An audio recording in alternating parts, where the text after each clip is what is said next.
Meus amados irmãos, minhas amadas irmãs, o evangelho de hoje, que nos foi narrado por São João, nos fala de algo muito interessante. Uma festa para a qual foi convidada a mãe de Jesus. É interessante que as festas no antigo Israel, da época de Jesus, duravam 7 dias, menos um, porque no sábado ninguém podia festejar nada, porque era o dia do culto. As famílias vinham dos mais diferentes lados e também traziam para comercializar aquilo que havia cultivado durante o tempo. Casamento, portanto, era um momento de grande convívio, mas também de um pouco de negócio, porque todo mundo ali se conhecia. As pessoas de uma família que acolhia uma outra família e, ao mesmo tempo, momento de profunda alegria, porque tudo era preparado para que a festa começasse pela manhã, fosse até a noite. E ali também era o momento em que as pessoas aproveitavam para se alimentar daquilo que era especial, como a gente faz nas nossas festas.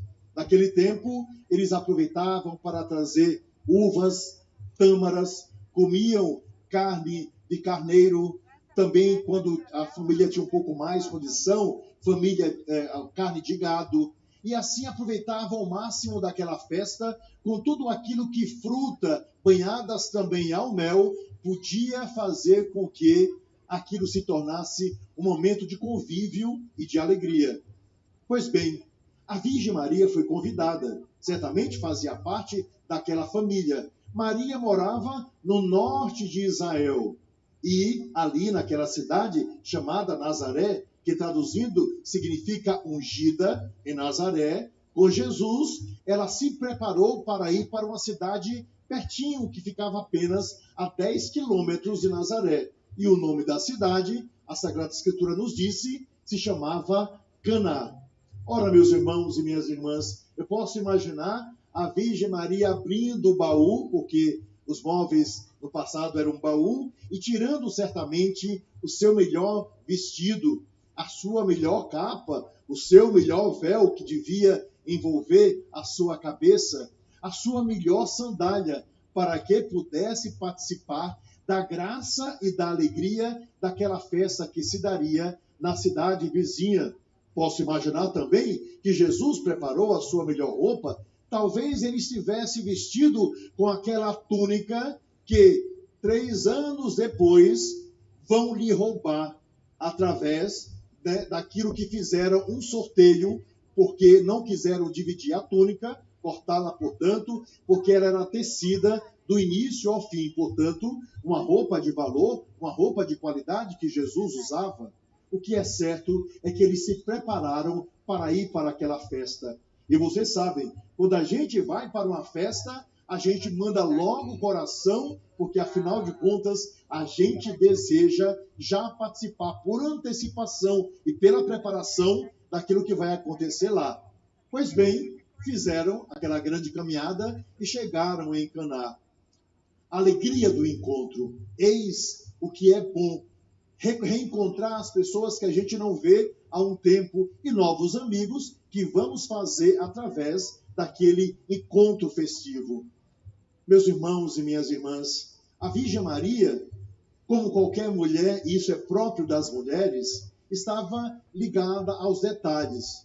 É bonito perceber, não sei se vocês já perceberam, que na festa a gente olha que os olhos das mulheres brilham, elas se dedicam a olhar as flores. A gente vê que algumas fazem questão de tocar na flor, olham como as mesas estão prontas, elas olham para as ornamentações. Naturalmente, acredito, porque é visível, olham para as roupas das outras mulheres, que é sempre a oportunidade de vestir, de comprar uma roupinha nova. O que é certo é que as mulheres são muito detalhistas e elas sabem que através da própria beleza daquilo que é feminino, elas participam também da ornamentação daquela festa preparada com tanto carinho. E a Virgem Maria certamente fez a mesma coisa, mas no início logo dessa festa, certamente a festa já tinha começado, talvez no primeiro dia ela percebeu que faltava uma coisa fundamental. Faltava vinho.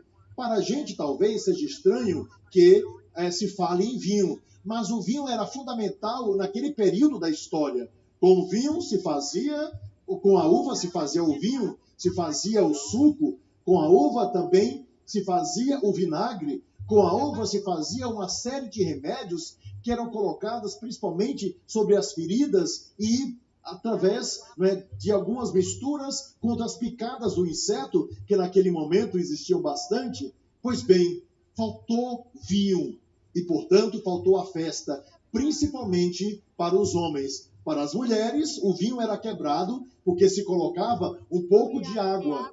Pois bem, estava faltando naquele local não apenas uma coisa que a gente podia dizer, substitua por água, por exemplo, mas é para dizer que estava faltando alegria. Aquilo que devia ser motivo de encontro, né? Estava faltando, portanto, aquilo que devia ser uma leveza durante aquela festa, mas uma preocupação dos donos da casa.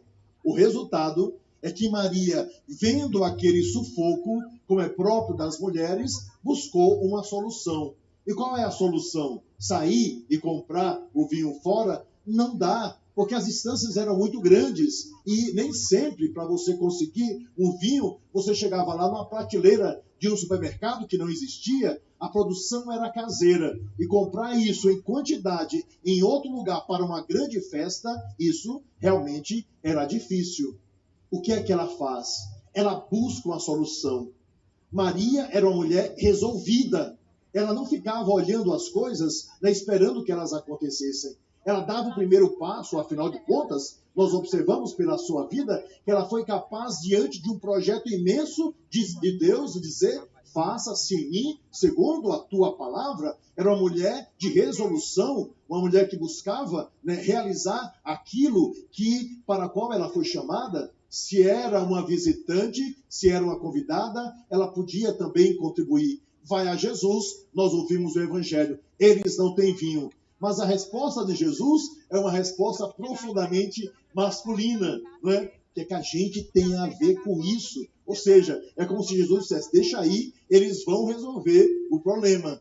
O que é que Maria faz? Ela diz a palavra, ela sabe quem é seu filho, ela não fica insistindo, ela simplesmente diz, fala com seu filho, que ela sabia que era Deus, e ela se cala, porque ela sabia que ele encontraria naquele pedido de mãe uma solução para aquele problema. O que Jesus faz, sendo Deus, e vendo agora, pelos olhos de sua mãe, o que estava acontecendo, Jesus resolve agir. E o agir de Jesus é saber onde tem água naquela casa. 6 talhas, portanto, 6 recipientes grandes, cada um com cerca de 100 litros, portanto, 600 litros de água, que é muita coisa.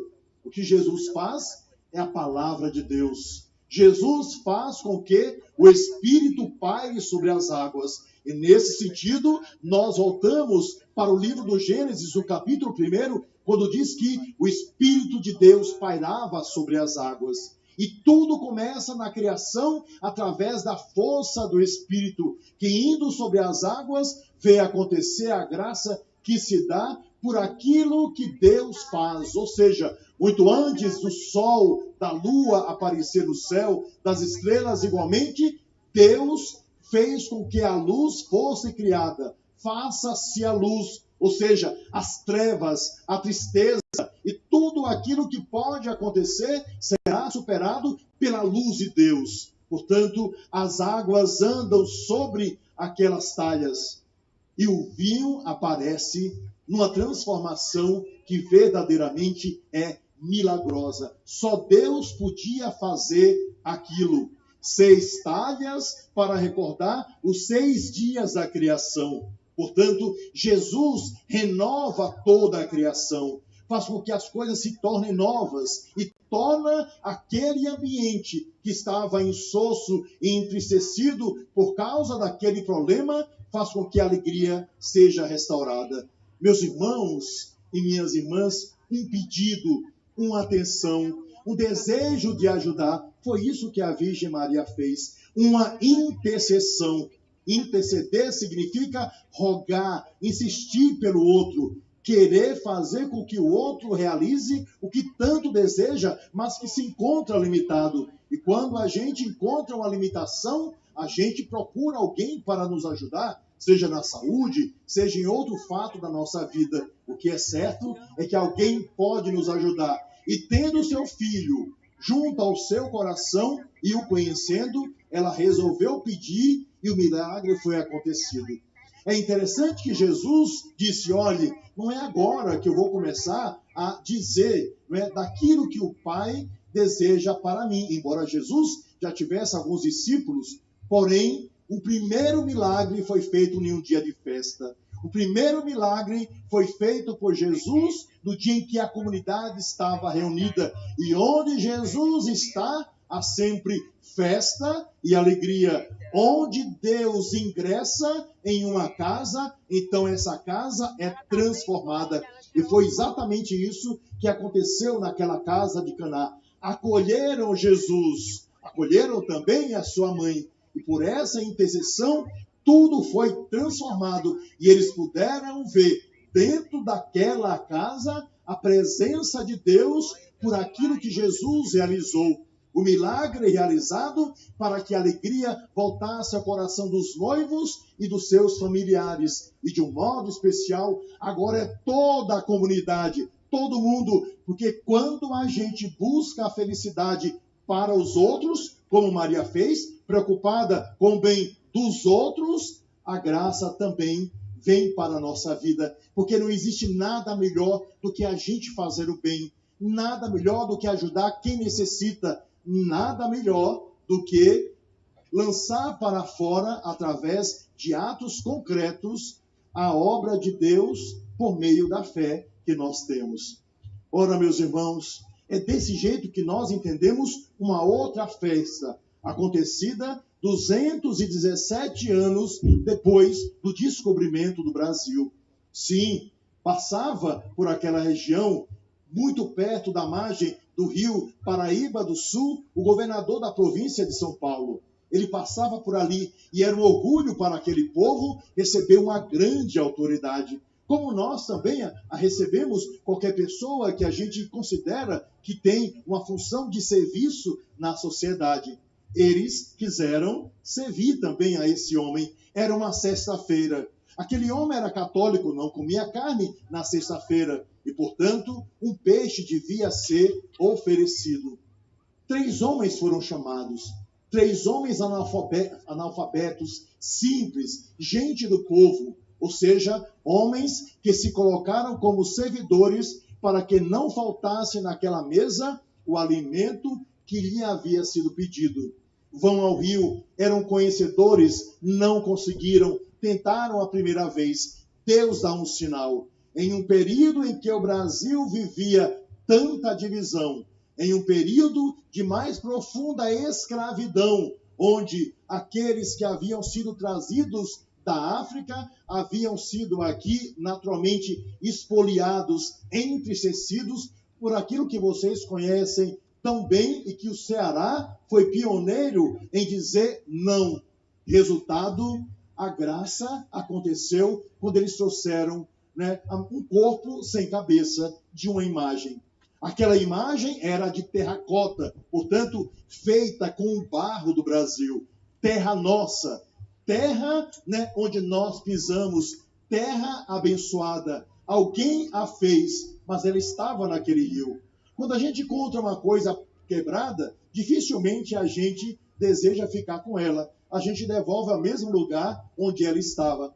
Eles guardaram. Tentaram outra vez, queriam peixe, veio a cabeça. Então eles disseram, na piedade que tinham, porque eles igualmente eram católicos, Deus quer nos revelar alguma coisa através da sua mãe. E o resultado seguinte é aquela grande pescaria, onde eles mesmos puderam dizer aos outros que escreveram a história que eles contavam, e depois os seus filhos e os seus netos, da grande graça acontecida, porque a pesca foi realmente milagrosa, diferente, bonita, E não apenas o peixe foi colocado na mesa do governador, mas o peixe foi distribuído para toda a população. Porque, afinal de contas, sim, aqueles que conseguiram lugar na sociedade têm lugar de pão sobre a mesa. Porém, todos nós juntos precisamos lutar para que esse pão chegue à mesa de todos. Porque a alegria está, quando a gente consegue realizar dos sonhos, talvez, o principal, que é o de sobreviver. E isso exige de nós a presença do pão de cada dia sobre a nossa mesa, dentro do nosso corpo, para que a gente, completando todas as coisas pela fé que carregamos, possamos também nos alimentar de um outro pão, esse pão do céu, que é Jesus Cristo, por meio da Eucaristia, e por isso nós estamos aqui. Meus irmãos e minhas irmãs, tudo foi transformado através das coisas mais simples. Quem consegue ler os sinais de Deus através de tudo aquilo que está ao seu redor, é capaz de ver a sua vida transformada. E não apenas a sua vida, mas a vida daqueles que estão ao seu lado, porque aquela imagem foi sinal não apenas de bênção para aquela família que passou 30 anos com aquela imagem, mas de bênção para todo São Paulo, para todo o Brasil. E hoje nós conseguimos encontrar piedade no que diz respeito a Nossa Senhora Aparecida em todo o mundo. Onde a gente vai e encontra um brasileiro ou a igreja construída por brasileiros, lá está uma imagem da nossa padroeira. O que Nossa Senhora Aparecida diz para nós através da pescaria que foi feita? Em primeiro lugar, como disse, precisamos entender aquilo que Deus nos fala através de uma palavra de mãe. E mãe, certamente, se for piedosa, se for verdadeiramente cheia do Espírito Santo, buscará sempre dar aos seus filhos um conselho que vale a pena ser vivido. Primeira coisa. Segunda coisa é que quando a gente ingressa no coração de Deus e quando a gente ingressa no grande mistério que envolve a vida dos santos e dos anjos, nós conseguimos compreender e ultrapassar uma visão apenas material, mas conseguimos observar o mundo com os olhos de Deus, que são olhos santos. Uma outra coisa que a gente aprende por Aparecida é que ninguém nesse mundo nasceu para ser espoliado, escravizado, humilhado, entristecido.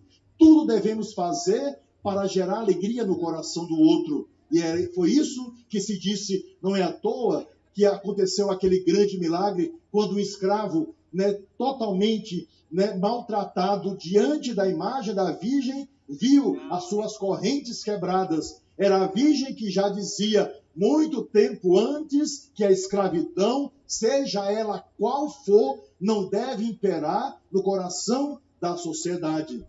Outro ponto fundamental é que aquela imagem tão pequena foi motivo de encontro dentro da comunidade. Todo mundo se encontrava e havia festa ao redor dessa mesma imagem, porque a Virgem tão pequena apontava para aquele povo o tempo todo Jesus Cristo, seu evangelho, sua igreja, sua obra. Finalmente, meus irmãos e minhas irmãs, quando, como já disse, Deus está centrado, quando Deus é colocado no centro da nossa vida, todas as coisas se transformam. Quando Deus ingressa na vida de uma pessoa, a vida dessa pessoa muda. É assim que a gente compreende a obra de Deus. E por isso aquele povo foi capaz de construir não apenas uma cidade, mas uma civilização. E foi capaz de conquistar o coração do Brasil. Tanto é que nós estamos aqui, tanto tempo depois, para celebrar, mais de 300 anos depois, a graça que se realiza aqui também no Montese, através da nossa querida e amada paróquia. Que cada um de nós tenha no coração a certeza de que Deus nos fala, mas é preciso ouvi-lo. Que Deus nos apresenta o seu mistério, mas é preciso abraçá-lo. Que Deus o tempo todo está nos educando através daqueles que estão ao nosso lado, principalmente através dos nossos familiares e amigos. E é preciso estar atento ao mistério de Deus para que dele nós recebamos as graças que tanto desejamos. Assim, que Nossa Senhora Aparecida interceda por nós e que o seu contínuo conselho nos faça a cada instante transformar a nossa vida numa prática constante da fé que nós trazemos no coração.